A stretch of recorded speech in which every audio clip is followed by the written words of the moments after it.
ಭಾರತ ಮತ್ತು ಆಸ್ಟ್ರೇಲಿಯಾ ನಡುವಿನ 4ನೇ ಪಂದ್ಯದ ಮೊದಲ ದಿನದಾಟ ಮುಗೀತು. ಆದರೆ ಈ ಆಟ ಮುಗಿದ ಮೇಲೆ ವಿರಾಟ್ ಕೊಹ್ಲಿ ಅವರು ತುಂಬಾ ಟ್ರೆಂಡಿಂಗ್ನಲ್ಲಿದ್ದಾರೆ. ಅದಕ್ಕೆ ಕಾರಣ ಅವರ ವರ್ತನೆ. ಸಣ್ಣ ಹುಡುಗನ ಮುಂದೆ ಸ್ಲೆಡ್ಜ್ ಮಾಡೋಕ್ಕೆ ಹೋಗಿ ಈಗ ಟೀಕೆಗೆ ಒಳಗಾಗ್ತಿದ್ದಾರೆ. ಅದನ್ನು ಸ್ವತಃ ಕೊಹ್ಲಿ ಅವರೇ ಒಪ್ಕೊಂಡಿದ್ದಾರೆ. ಬಟ್ ಸ್ಯಾಮ್ ಮಾತ್ರ ತನ್ನ ನೆಚ್ಚಿನ ಕೊಹ್ಲಿಯನ್ನು ಮಾತ್ರ ಬಿಟ್ಕೊಟ್ಟಿಲ್ಲ. ಹೇಗೆ ಅನ್ನೋದನ್ನು ಹೇಳ್ತೇನೆ, ದಯವಿಟ್ಟು ನೀವು ನಮ್ಮ ಚಾನಲ್ನ ಸಬ್ಸ್ಕ್ರೈಬ್ ಮಾಡಿಕೊಳ್ಳಿ. 4ನೇ ಟೆಸ್ಟ್ ಪಂದ್ಯದ ಮೊದಲನೇ ದಿನದಂದು ವಿರಾಟ್ ಕೊಹ್ಲಿ ಹಾಗೆ ಆಸೀಸ್ ಆಟಗಾರ ಸ್ಯಾಮ್ ಕಾನ್ಸ್ಟಾಸ್ ನಡುವಿನ ಮಾತಿನ ಚಕಮಕಿ ನಡೆದಿದೆ. ಆಗಿದ್ದೇನಪ್ಪ ಅಂದರೆ, ಆಸ್ಟ್ರೇಲಿಯಾ ಇನ್ನಿಂಗ್ಸ್ನ 10ನೇ ಓವರ್ ಮುಗಿದಿತ್ತು. ಈ ವೇಳೆ ಆಟಗಾರರೆಲ್ಲ ಒಂದು ಕಡೆಯಿಂದ ಮತ್ತೊಂದು ಕಡೆಗೆ ಹೋಗ್ತಾಯಿದ್ರು. ಈ ವೇಳೆ ವಿರಾಟ್ ಕೊಹ್ಲಿ ಚೆಂಡನ್ನು ಕೈಯಲ್ಲಿ ಹಿಡ್ಕೊಂಡು ಒಂದು ತುದಿಯಿಂದ ಮತ್ತೊಂದು ತುದಿಗೆ ಹೋಗುವಾಗ ಆ ಕಡೆಯಿಂದ ಬರ್ತಾ ಇದ್ದಂಥ ಸ್ಯಾಮ್ ಅವರಿಗೆ ಭುಜಕ್ಕೆ ಡಿಕ್ಕಿ ಹೊಡೆದಿದ್ದಾರೆ. ಭುಜಕ್ಕೆ ಗುದ್ದಿರೋದು ಅಲ್ಲಿ ಸ್ಪಷ್ಟವಾಗಿ ಗೊತ್ತಾಗುತ್ತೆ. ಆಗ ಆಸೀಸ್ ತಂಡದ ಯುವ ಬ್ಯಾಟರ್ ಆಗಿರುವಂಥ ಸ್ಯಾಮ್ ಅವರು ವಿರಾಟ್ ಕೊಹ್ಲಿ ಅವರ ಜೊತೆ ಮಾತಿನ ಚಕಮಕಿಯನ್ನು ನಡೆಸ್ತಾರೆ. ಈ ವೇಳೆ ಫೀಲ್ಡ್ ಅಂಪೈರ್ಗಳು ಮಧ್ಯಪ್ರವೇಶಿಸಿ ಪರಿಸ್ಥಿತಿಯನ್ನು ತಿಳಿಗೊಳಿಸ್ತಾರೆ. ಕೊಹ್ಲಿ ಅವರ ಆಕ್ರಮಣಕಾರಿ ವರ್ತನೆ ತೋರಿದ್ದಕ್ಕಾಗಿ ಅಂತಾರಾಷ್ಟ್ರೀಯ ಕ್ರಿಕೆಟ್ ಮಂಡಳಿ ವಿರಾಟ್ ಕೊಹ್ಲಿಗೆ ದಂಡವನ್ನು ಕೂಡ ವಿಧಿಸಿದೆ. ಈ ದಂಡದೊಂದಿಗೆ 1 ಡಿಮೆರಿಟ್ ಅಂಕವನ್ನು ಕೂಡ ನೀಡಿದೆ. ಮೇಲ್ನೋಟಕ್ಕೆ ಉದ್ದೇಶಪೂರ್ವಕವಾಗಿಯೇ ನಡೆದಂಥ ಈ ಘಟನೆಯನ್ನು ಗಂಭೀರವಾಗಿ ಪರಿಗಣಿಸಿರುವಂಥ ಮ್ಯಾಚ್ ರೆಫ್ರಿ ಅವರು ಕೊಹ್ಲಿಯನ್ನು ವಿಚಾರಣೆಗೆ ಕರೆಸಿದ್ರು. ಈ ವೇಳೆ ಕೊಹ್ಲಿ ಕೂಡ ತಮ್ಮ ತಪ್ಪನ್ನು ಒಪ್ಕೊಂಡಿದ್ದಾರೆ. ಅಂದರೆ ತಾವೇ ಉದ್ದೇಶಪೂರ್ವಕವಾಗಿಯೇ ಭುಜಕ್ಕೆ ಭುಜ ಕೊಟ್ಟು ಗುದ್ದಿರೋದಾಗಿ ಹೇಳ್ಕೊಂಡಿದ್ದಾರೆ. ಹೀಗಾಗಿ ದಂಡದ ಜೊತೆ ಶಿಕ್ಷೆಯನ್ನು ಕೂಡ ನೀಡಲಾಗಿದೆ. ವಿರಾಟ್ ಕೊಹ್ಲಿಗೆ ಪಂದ್ಯ ಶುಲ್ಕದ 20% ದಂಡ ವಿಧಿಸಲಾಗಿದೆ.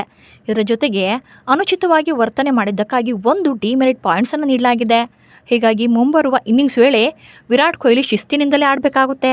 ICC ನಿಯಮಗಳ ಪ್ರಕಾರ 24 ತಿಂಗಳ ಅವಧಿಯಲ್ಲಿ 4 ಡಿಮೆರಿಟ್ ಅಂಕಗಳನ್ನು ಏನಾದರೂ ಪಡ್ಕೊಂಡ್ರೆ ಆ ಆಟಗಾರ 1 ಟೆಸ್ಟ್ ಅಥವಾ 2 ಏಕದಿನ ಪಂದ್ಯಗಳಿಂದ ನಿಷೇಧ ಮಾಡಲಾಗುತ್ತೆ.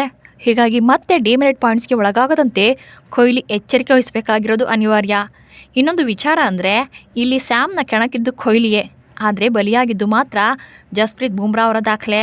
ಅದು ಹೇಗಪ್ಪ ಅಂದರೆ, ವಿಶ್ವದರ್ಜೆಯ ವೇಗಿಯಾಗಿರುವಂಥ ಜಸ್ಪ್ರೀತ್ ಬುಮ್ರಾ 2021ರಿಂದ ಟೆಸ್ಟ್ನಲ್ಲಿ ಒಂದೇ ಒಂದು ಸಿಕ್ಸರ್ನೂ ಕೂಡ ನೀಡಿರಲಿಲ್ಲ. ಆದರೆ ಕೊಹ್ಲಿ ಜೊತೆ ಕಿರಿಕ್ ಬಳಿಕ ಸ್ಯಾಮ್ ಮತ್ತಷ್ಟು ಅಗ್ರೆಸಿವ್ ಆಗಿ ಆಡಿದ್ರು. ಸ್ಯಾಮ್ ಕಾನ್ಸ್ಟಾಸ್ ಬುಮ್ರಾ ಬೌಲಿಂಗ್ನಲ್ಲಿ 2 ಸಿಕ್ಸರ್ ಸಿಡಿಸಿದ್ರು. ಟೆಸ್ಟ್ನಲ್ಲಿ ಕಳೆದ 3 ವರ್ಷಗಳಲ್ಲಿ ಇದೇ ಮೊದಲ ಬಾರಿಗೆ ಸಿಕ್ಸರನ್ನು ಹೊಡೆಸಿಕೊಂಡ್ರು. ಇನ್ನು ಈ ವಿವಾದ ಸಾಕಷ್ಟು ಚರ್ಚೆ ಆಗ್ತಾ ಇರುವ ಬೆನ್ನಲ್ಲೇ ಇದಕ್ಕೆ ಪ್ರತಿಕ್ರಿಯೆ ನೀಡಿದಂಥ ಸ್ಯಾಮ್, ಇದು ಆಕಸ್ಮಿಕವಾಗಿ ಆಗಿರೋ ಘಟನೆ. ನಾನು ನನ್ನ ಗ್ಲೋ ಸರಿಪಡಿಸಿಕೊಳ್ತಾ ಇದ್ದೆ, ಆಗ ಕೊಹ್ಲಿ ಆಕಸ್ಮಿಕವಾಗಿ ಡಿಕ್ಕಿ ಹೊಡೆದಿದ್ದಾರೆ. ಇದೆಲ್ಲ ಕ್ರಿಕೆಟ್ನಲ್ಲಿ ಒಮ್ಮೊಮ್ಮೆ ಸಾಮಾನ್ಯವಾಗಿ ನಡೆಯುತ್ತೆ ಅಂತ ಹೇಳಿದ್ದಾರೆ. ಈಗ ಸ್ಯಾಮ್ ನೀಡಿರುವಂಥ ಈ ಹೇಳಿಕೆಗೆ ಬಹುತೇಕರು ಮೆಚ್ಚುಗೆ ವ್ಯಕ್ತಪಡಿಸಿದ್ದಾರೆ. ಕೆಲವರು 19ರ ಯುವಕನ ಕ್ರೀಡಾ ಮನೋಭಾವ ಮೆಚ್ಚುವಂಥದ್ದು ಎಂದೆಲ್ಲ ಶ್ಲಾಘಿಸಿದ್ದಾರೆ. ನೋಡಿ, 35 ವರ್ಷದ ವಿರಾಟ್ ಕೊಹ್ಲಿ ಕಾಲು ಕೆರೆದು ಜಗಳ ಮಾಡಿ ಸಣ್ಣವರಾದರು.